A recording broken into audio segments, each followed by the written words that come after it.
आज की वीडियो में हम जानेंगे कि इंडिया के सबसे पॉइजनस स्नेक्स को हम दूर से देख के कैसे पहचान सकते हैं। लेकिन क्यों, वाई? क्योंकि इंडिया में हर साल 50,000 से लेके 58,000 लोगों की मौत जहरीले सांप के कटने की वजह से होती है, जबकि ज़्यादातर लोगों को हम बचा सकते हैं। क्योंकि इंडिया में जो 75% लोगों की मौत सांप के काटने की वजह से होती है, मेनली 4 सांप के काटने की वजह से होती है और उनके अगेंस्ट एंटी स्नेक वेनम है। लेकिन लोग पेशेंट्स को टाइम पे डॉक्टर के पास नहीं ले जाते हैं, उसकी वजह से ये मौतें होती है जिनको कि रोका जा सकता है। अब वीडियो चालू करने से पहले मैं ये बता दूं कि सांप को देखने के लिए नज़दीक नहीं जाना है या फिर उसको पहचानने के लिए नज़दीक जाकर उसको छूने की भी कोशिश नहीं करनी है। जितना दिखता है उतना काफ़ी है, क्योंकि इंडिया के जो सबसे मोस्ट कॉमन पॉइजनस स्नेक्स हैं उनको आप आसानी से दूर से देख के ही पहचान सकते हो। सबसे पहला है रसल्स वाइपर, जिसका दूसरा नाम है चेन वाइपर। ये सांप को आप आसानी से पहचान सकते हो। ये बहुत बड़ा सांप नहीं है, 3 से 4 फुट का सांप ही होता है। उसका जो मुंह होता है, आगे का हिस्सा, वो ट्रायंगुलर होता है और चपटा होता है। हेड और नेक एक दूसरे से बिल्कुल अलग होते हैं। उसके ऊपर की पैटर्न भी बहुत डिस्टिंक्ट होती है। राउंड और ओवल शेप के डार्क ब्लॉचेस होते हैं उनकी शरीर पे, जिससे उसको आप आसानी से पहचान सकते हो। ये सांप इंडिया में 43% लोगों की मौत के लिए जिम्मेदार है। ये सांप हमारे घरों के आजू बाजू रहता है, नॉर्मली चूहों को खाता है और उसी की वजह से इंसानों के साथ इसका पाला ज़्यादा पड़ता है। इसी वजह से वो 43% लोगों की मौत के लिए जिम्मेदार है। इसके against anti snake venom available है और उसका बाइट बहुत पेनफुल होता है, ये बात भी याद रखना। अभी जो दूसरा कॉमन सांप है वो क्रेट, जिसे कॉमन क्रेट भी कहते हैं। उसके काटने की वजह से इंडिया में 18% लोगों की मौत होती है। लेकिन इस सांप को भी पहचानना बहुत ही आसान है। ये थोड़ा लंबा सांप होता है, 5 से 9 फुट का। ये ब्लैकिश और ब्लूइश कलर का बैकग्राउंड होता है, थोड़ा चमकीला सांप होता है और एकदम वाइट कलर की क्रॉस बैंड्स होती है। देखिए इस सांप को, इसको पहचानना बहुत ही आसान है। और किसी तरह से आप सांप के अगर नज़दीक जा सकते हो, यानी कि सांप मर चुका है या फिर लोगों ने उसको मार दिया है, तो उसकी पीठ पे देखिए हेक्सागोनल शेप के स्केल्स होते हैं। तो इस सांप को आप आसानी से पहचान सकते हो। क्रेट स्नेक को साइलेंट किलर भी कहते हैं, क्योंकि इसके काटने पे दर्द नहीं होता। दूसरा ये भी देखा है कि ज़्यादातर सांप जब छेड़े जाते हैं तभी काटते हैं, लेकिन क्रेट के मामले में ऐसा पाया गया है कि कई बार घर में घुसकर वो सोते लोगों को भी काट लेता है और दर्द न होने की वजह से कई बार सांप ने काटा है वो पता भी नहीं चलता। तीसरा पॉइजनस स्नेक है कोबरा। इंडिया में लगभग 12% लोगों की मौत कोबरा के काटने की वजह से होती है। इस सांप को पहचानना सबसे आसान है। हम सब ने ही उसको मूवी और सीरियल्स में देखा है। हिंदुओं के अंदर हमने भगवान शिव के ऊपर भी जो सांप देखा है वो कोबरा सांप ही है। उसको हुड होता है, दूर से आसानी से पहचान सकते हैं और हुड के ऊपर यू शेप का मार्क भी होता है। ये सांप इंडिया में हर जगह पाया जाता है।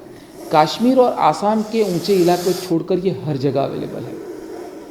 एक स्टडी में तो ये भी पाया गया था कि इंडिया में जो स्नेक बाइट के किस्से होते हैं वो सबसे ज़्यादा कोबरा की वजह से होते हैं। भले ही मौत रसल वाइपर के काटने की वजह से ज़्यादा लोगों की होती हो, लेकिन सांप के काटने के किस्से सबसे ज़्यादा कोबरा की वजह से होते हैं। ये इंडिया में हर जगह है और उसमें कलर में भी बहुत सारे वेरिएशंस आते हैं, जो मैं आपको यहाँ पे इमेज और फोटो में दिखा रहा हूँ। चौथा होता है सोर स्केल्ड वाइपर। ये सबसे छोटा सांप है इन चारों में। इसको पहचानना भी बहुत आसान है। इसके सर के ऊपर क्रॉस कह लो या प्लस कह लो या बर्ड के पंजों के निशान कह लो, ऐसा एक स्पेसिफिक निशान होता है, उसको आसानी से पहचान सकते हैं। उसके शरीर के ऊपर रसल वाइपर जैसी पैटर्न होती है, लेकिन ये वेवी पैटर्न होती है, ब्लॉचेस नहीं होते। और ये सांप साइड विंडिंग मूवमेंट करता है, तो उसको चलता देख के भी आप उसको पहचान सकते हो। और उसका कलर रेडिश और ब्राउनिश होता है। तो अभी आपने देखा कि इंडिया के जो ये मोस्ट कॉमन डेंजरस 4 सांप है, इसको बिग 4 कहते हैं, उनको पहचानना बहुत आसान है। सांप के काटने की वजह से जो इंडिया में मौतें होती है उनमें से 75% तो इन चारों की वजह से ही होती है। और इन चारों के against anti snake venom India में अवेलेबल है और बहुत ही सस्ता है। तो एक ही वायल में चारों का एंटी स्नेक वेनम होता है। अब ऐसे सांपों के बारे में बात करते हैं जिनके अगेंस्ट एंटी स्नेक वेनम नहीं है, लेकिन वो इंपॉर्टेंट है उनके बारे में जानना। एक है हम्प नोज वाइपर। ये वेस्टर्न घाट में और श्रीलंका में पाया जाता है। श्रीलंका में सबसे ज़्यादा स्नेक बाइट के किस्से इसी सांप की वजह से होते हैं। अब ये कॉफ़ी फार्म में और डेंस जंगल में पाया जाता है। इसको पहचानना भी आसान है क्योंकि उसके आगे नाक के ऊपर हम्प मतलब थोड़ी सी ऊंचाई होती है, आप आसानी से उसको पहचान सकते हो। उसके अगेंस्ट एंटी स्नेक वेनम नहीं है और इंडिया के अंदर 4% लोगों की मौत इस सांप के काटने की वजह से होती है। एक होता है किंग कोबरा, जिसका वीडियो सबने ही देखा होगा, सभी उसको जानते होंगे। बहुत बड़ा सांप होता है, दुनिया का सबसे लंबा जहरीला सांप है वो। 18 फुट का होता है। जब खड़ा होता है तो अपने शरीर के आगे के 1/3 हिस्से को वो ऊंचा कर सकता है। इंडिया के ईस्टर्न घाट पे, वेस्टर्न घाट पे, आसाम, उड़ीसा और अंडमान के आइलैंड में उसको देखा जाता है। उसके against anti snake venom available है। एक और सांप के बारे में आपको बताना चाहूँगा, वो है मलाबार पीट पाइपर। ये इंडिया के वेस्टर्न और साउथर्न कोस्टल एरिया में होता है। हम जब केरला गए थे तो हमने भी इस सांप को देखा था और हम उस पर पैर रखते रखते ही रह गए थे। इसलिए मैं इस सांप के बारे में बता रहा हूँ आपको, और इसके अगेंस्ट भी एंटी स्नेक वेनम नहीं है। अब इंडिया में जो सांप के काटने की वजह से मौतें होती हैं उसमें 21% टाइम तक सांप को आइडेंटिफाई भी नहीं किया जाता। तो सबसे ज़रूरी ये है कि अगर आपको सांप ने काटा है तो तुरंत डॉक्टर के पास जाए और उसका इलाज कराए। एंटी स्नेक वेनम को टाइम पे देना बहुत ज़रूरी है। और जब आप डॉक्टर के पास जाते हो तो आपको सांप के बारे में जितना भी याद है, जितना भी आपने देखा हुआ याद है, उसको डिटेल में बताइए ताकि डॉक्टर सांप को आइडेंटिफाई कर सके। हालांकि ये ज़रूरी नहीं है पर हेल्प ज़रूर करता है। सांप के बारे में कुछ और ऐसी बातें हैं कि इंडिया के मोस्टली जो पॉइजनस स्नेक्स होते हैं वो नॉक्चर्नल बिहेवियर वाले हैं, मतलब रात को इधर उधर घूमते हैं।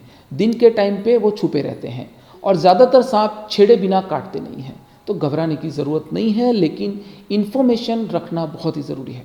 इंडिया के जो 4 मेन सांप है उनका पॉइज़न किस प्रकार का होता है और उनमें ट्रीटमेंट क्या क्या होती है, इसके बारे में मैंने एक बहुत ही डिटेल वीडियो बनाया है जिसकी लिंक आपको यहाँ पे मिल जाएगी।